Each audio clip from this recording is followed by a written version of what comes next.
ମାନେ ତୋରି ପାଇଁ ତୋ ପାଇଁ ସିରିଏଲର ଏପିସୋଡରେ ଆପଣମାନେ ଦେଖିବାକୁ ପାଇବେ ରାମ ଯେତେବେଳେ ରୋହି ଆଉ ଚିକିକୁ ଚିହ୍ନି ପାରୁନାହାନ୍ତି ଆଉ ଚିକିକୁ ତାଙ୍କ ପାଖରୁ ଦୂରେଇ ଦେଉଛନ୍ତି।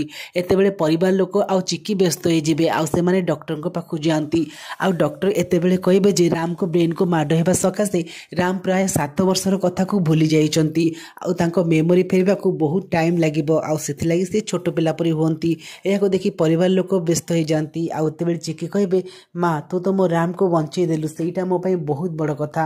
ଆଉ ଏ ରୋହିର ସତ ସମସ୍ତଙ୍କ ସାମ୍ନାକୁ ରାମ ଆଉ ମୁଁ ମିଶିକି ଆଣିବୁ। ଆଉ ଏତେବେଳେ ରୋହି ଖୁସି ହେଇଯାଉଛି ଆଉ କହୁଛି ଯେ ଏ ପରିବାର ଆଗରେ ଅସଲି ସିଆ ମୁଁ ହେଇକି ରହିଗଲି ଆଉ ଏ ଦୁର୍ଗା ମାନେ ଏ ଚିକି ଯେତେ ଚାହିଁଲେ ମଧ୍ୟ ସେ କେବେ ବି ଖୋଲି କହିପାରିବନି ସିଏ ହେଉଛି ଏ ଘରର ଅସଲି ଶ୍ରେୟା ବୋଲି। ଏପଟେ ରାମ ଚିକିକୁ ଦେଖି ପୁରା ବ୍ୟସ୍ତ ହୋଇ ତାକୁ ଦୂରେଇ ଦେଉଥିବେ ଆଉ କହୁଥିବେ ଯେ ଜେଜେମା ଏ ଝିଅକୁ ମୋ ଠାରୁ ଦୂରେଇ ରଖ, ଯାହାକୁ ଦେଖି ଚିକିକୁ ବହୁତ କଷ୍ଟ ହେଉଛି। ତ ଫ୍ରେଣ୍ଡସ୍ ଆପଣମାନଙ୍କୁ କ'ଣ ଲାଗୁଛି, କ'ଣ ସତରେ ରାମଙ୍କ ମେମୋରି ଚାଲିଯାଇଛି ନା ଏମିତି ସେ ଅଭିନୟ କରନ୍ତି? ଯାହା ବି ଲାଗୁଛି ଆମକୁ କମେଣ୍ଟ କରି ଲେଖି ଜଣାଇବେ।